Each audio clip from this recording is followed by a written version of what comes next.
ఓం నమ శివాయ శ్రీమాత్రే నమః. మిత్రులకి శ్రేయభిలాషులకి అలాగే నన్ను ఇంతగా ఆదరిస్తున్న యూట్యూబ్ ప్రేక్షకులందరికీ కూడా పేరు పేరు ధన్యవాదాలు. మిత్రులారా, మీ అందరికీ పరాదేవత ఎల్లవేళలా మీతో ఉండి మీ మనోవాంఛ నెరవేర్చాలని మనస్ఫూర్తిగా కోరుకుంటున్నాను.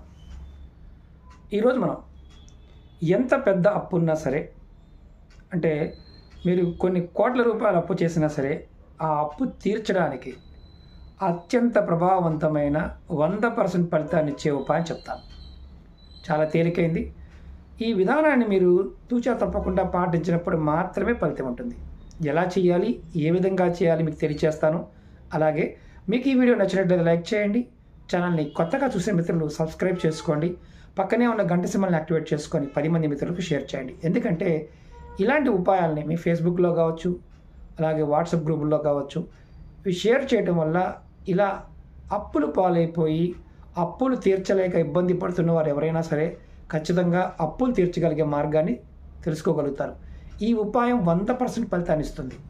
చాలామంది మిత్రులు, అక్క చెల్లెలు రెగ్యులర్గా అడిగింది ఏంటంటే, మహమ్మారి వచ్చిన తర్వాత, అంటే ఏదైతే కోవిడ్ వచ్చింది, కోవిడ్ తర్వాత అప్పులైపోయాము, అనారోగ్య పాలయ్యాము, ఆస్తులు అమ్ముకోవాల్సి వచ్చింది, వ్యాపారం సరిగా సాగడం లేదు, దాని గురించి అప్పు చేశాము, అలాగే పిల్లల చదువు గురించి చేశాము, వ్యవసాయం కలిసి రాలేదు, వ్యవసాయంలో నష్టం వచ్చింది, ఇలా రకరకాల కారణాల చేత ఇబ్బడిముడిగా అప్పులు అయిపోయాయి.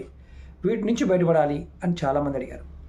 మనం అంతకుముందు వీడియోలో ఇచ్చిన అప్పులు రావడానికి కూడా చాలా ఉపాయాలు, ఎంజిన్ నెంబర్స్ చెప్పుకున్నాము, తాంత్రిక ఉపాయాలు చెప్పుకున్నాము, ఏదైతే పూజ చేస్తే అప్పులు తీరుతాయో చాలా విషయాలు చెప్పుకున్నాం.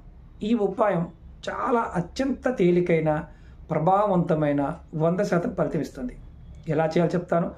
ఒకటి మాత్రం గుర్తుంచుకోండి, ఈ ఉపాయాన్ని శుక్రవారం నాడు మొదలు పెట్టాలి. అలాగే ఈ ఉపాయానికి కావాల్సిన పదార్థం కల్లుప్పు, దొడ్డుప్పు, రాతిప్పు, సీవు, అంటే సముద్రపు సాల్ట్, రకరకాల పేరుతో పిలుస్తాం కదా, దీన్ని తెచ్చుకోవాలి. అలాగే ఈ ఉపాయానికి మట్టి పళ్ళెం కానీ, అంటే మనకి కుండ కాదు, పళ్ళెం కానీ, అలాగే ఇత్తడిది కానీ, వెండిది కానీ, కాపర్ది కానీ, ఈ 4లో వాడాలి. స్టీల్, ప్లాస్టిక్ వాడకూడదు, అది మాత్రం గుర్తుంచుకోండి. అలాగే ఒక క్లాత్ కూడా కావాలి. అలాగే ఒక కుండ, మట్టి కుండ అయినా కావాలి ఈ ఉపాయానికి. ఎలా చేయాలో చెప్తాను. ముందుగా మీరు ఏం చేస్తారంటే, కల్లుప్పు తెచ్చుకోండి. కల్లుప్పు తెచ్చుకొని దాన్ని మెత్తగా మిక్సీ పట్టేయండి, పౌడర్ లాగా. మామూలుగా మెత్తటి ఉప్పు ఎలా ఉంటుందో అలా పట్టుకోండి. మనకి ఒకవేళ కల్లుప్పు దొరకడం లేదు, మేము విదేశాల్లో ఉన్నాం గురువుగారు, మాకు కల్లుప్పు దొరకదు అనుకునేవారు మీరు మెత్తటి ఉప్పును వాడుకోవచ్చు. కానీ ఒకటి గుర్తుంచుకోండి, దీనికి కల్లుప్పుతో చేస్తేనే మంచిది, ఫలితం బాగుంటుంది. అంటే కల్లుప్పుని మెత్తగా చేసుకోవాలి. మెత్తగా చేసి మిక్సీలో పట్టుకోండి. మిక్సీ పట్టేస్తే మెత్తగా అవుతుంది. లేదు మనకి కల్లుప్పులోనే కొన్ని మార్కెట్లు, సూపర్ మార్కెట్లో బాగా లావుగా కాకుండా సన్నగా ఉండే ఉప్పు కూడా దొరుకుతుంది. అంటే చిప్స్ లాగా ఉంటుంది, మన పంచదార లాగా ఉంటుంది. మరీ మన అంటే మామూలుగా రెగ్యులర్గా కూరల్లో వేసేది మరీ పలచగా ఉంటుంది. అలా కాకుండా మీరు తెచ్చుకొని దీన్ని దంచినా కానీ, లేకపోతే మిక్సీలో పెట్టినా కానీ అవుతుంది. ఒక 1/2 కేజీ అనేది పర్వాలేదు, 1/2 కేజీ పర్వాలేదు. మీ దగ్గర ఉన్న ఇత్తడి ప్లేట్ కానీ, కాపర్ ప్లేట్, అంటే రాగిది కానీ, ఇత్తడిది కానీ, లేదా మట్టి మూకుడు అయినా పర్వాలేదు. అంటే ఒక ప్లేట్ పెద్దగా ఉండాలి. ఒక 1/2 కేజీ కానీ 1/2 కేజీ పట్టే విధంగానే ఉండాలి. మీరు ఏం చేస్తారంటే, ఈ ఉప్పు రెడీ చేసుకున్న తర్వాత శుక్రవారం నాడు ఉదయం కానీ సాయంత్రం అయినా పర్వాలేదు, మీరు దీన్ని ఉప్పుని ఆ ప్లేట్లో పోసేయండి.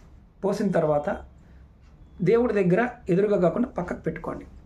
మీరు దేవుడి దగ్గర కులదైవం కానీ, ఇష్టదైవం కానీ, మీకు ఏ అవకాశం ఉన్నా మీరు ఎక్కడైతే పూజ చేస్తారో అక్కడ, అంటే నాకేమి పూజా గది లేదండి అనేవారు కూడా, మీరు ఎక్కడైతే నిలబడి నమస్కారం చేసుకుంటారో, ఎక్కడైతే ఒక పటం పెట్టుకుంటారు కదా, అక్కడ మాత్రమే పెట్టండి, పక్కన పెట్టండి.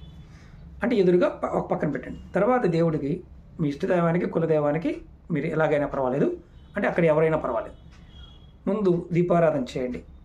సాంబ్రాణి బుల్ల ధూపం చూపించండి. కొంచెం నైవేద్యంగా ఏదైనా పెట్టండి. పువ్వులు పెట్టండి. మీ ఇష్టదైవానికి ఆ ఉప్పును అక్కడ పెట్టండి. మామూలుగా పక్కన పెట్టి పెట్టించండి. తర్వాత మీరు ఏం చేస్తారంటే, మీకు ఎంత అప్పు ఉందో, అంటే ఒక లెక్క, ఒక 10 లక్షల అప్పు ఉందనుకోండి, ఆ ఉప్పు మీద మీరు చేత్తో 10 లక్షలు, అంటే 1 0 0 0 0 0 మళ్ళీ 2 0, అంటే 10కి 10 లక్షలకి ఎన్ని సున్నాలు అంటే అన్ని సున్నాలు, అట్లా అంకెని ఉప్పు మీద రాయాలి. మీ చేత్తో రాయాలి, ఉప్పు మీద రాయాలి. అలా ₹1,00,00,000 రాయొచ్చు, మొత్తం మీకున్న అప్పులు ఎంతైతే ఉన్నాయో అంత అప్పులు సంఖ్య వేయండి అక్కడ ఆ ఉప్పు మీద. వేసిన తర్వాత పక్కనే పెట్టండి. కానీ ఆ ఉప్పు ఈ పెట్టిన ప్లేట్ని కానీ ఏదైతే మనం మట్టి పాత్రలో పెట్టినా, ఇతర దాంట్లో పెట్టినా, వెండి దాంట్లో పెట్టినా, కాపర్ దాంట్లో పెట్టినా దాన్ని మాత్రం కదపకూడదు, అది అక్కడే ఉంచాలి. రెండవ రోజు అంటే తెల్లవారి తర్వాత మళ్ళీ సేమ్ అలాగే మీరు ఆ పాత్రని కదపకుండా అక్కడే ఉంచి మీరు పొద్దున్నే మళ్ళీ స్నానం చేసి దీపారాధన చేయండి. దీపారాధన, సాంబ్రాణి ధూపం చూపించడం, నిత్య పూజ, సేమ్ నిత్య పూజ, కొంచెం నైవేద్యం పెట్టడం.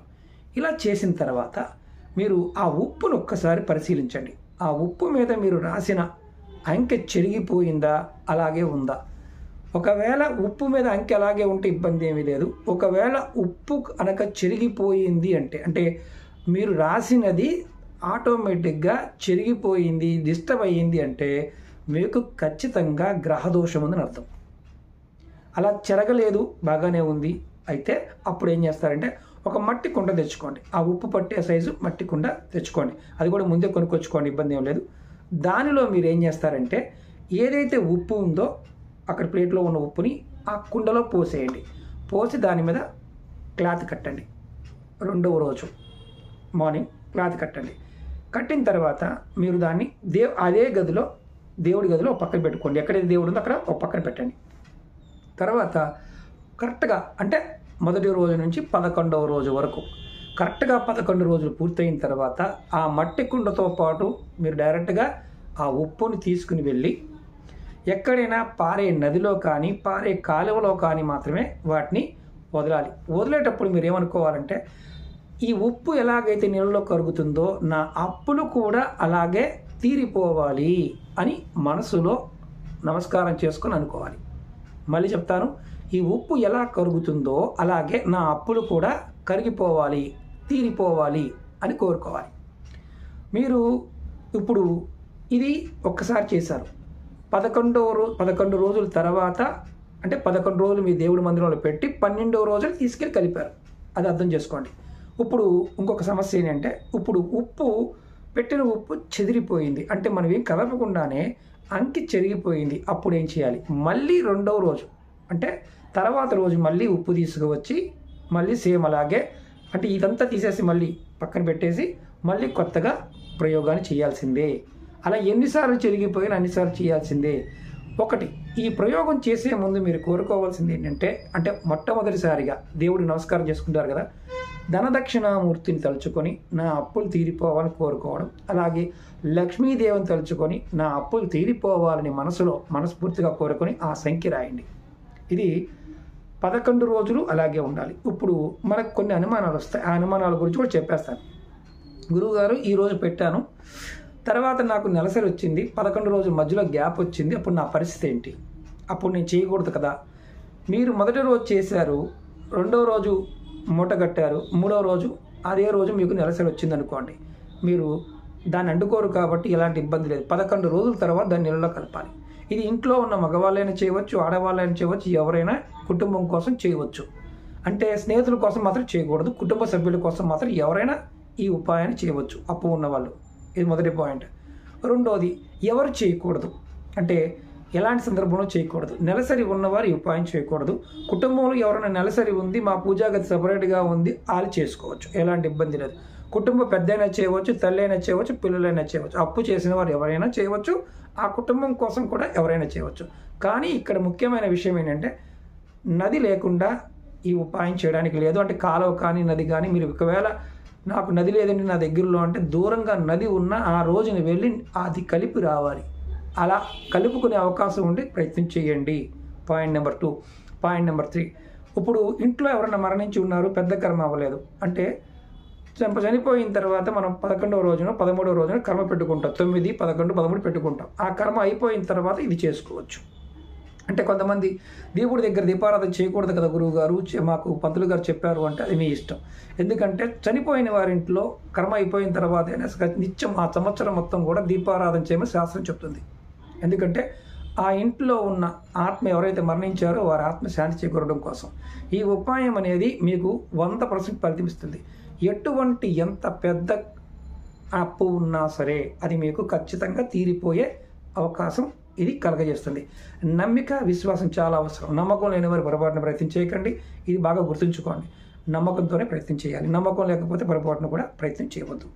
ఇంకొకటి ముఖ్యమైన విషయం ఏంటంటే, ఇలాంటి ఉపాయాలు, ఈ ఉపాయంతో పాటు ఇంక వేరే కూడా చేయవచ్చా? నిర్భయంగా చేయవచ్చు. అలాగే చాలామంది అడుగుతున్నారు, సమస్యల గురించి మాట్లాడుతున్నారు, అడుగుతూ ఉన్నారు.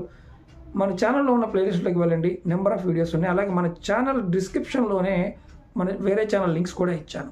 వాటిల్లో మీరు ఏంటంటే అందులో కూడా వీడియోస్ ఉంటాయి.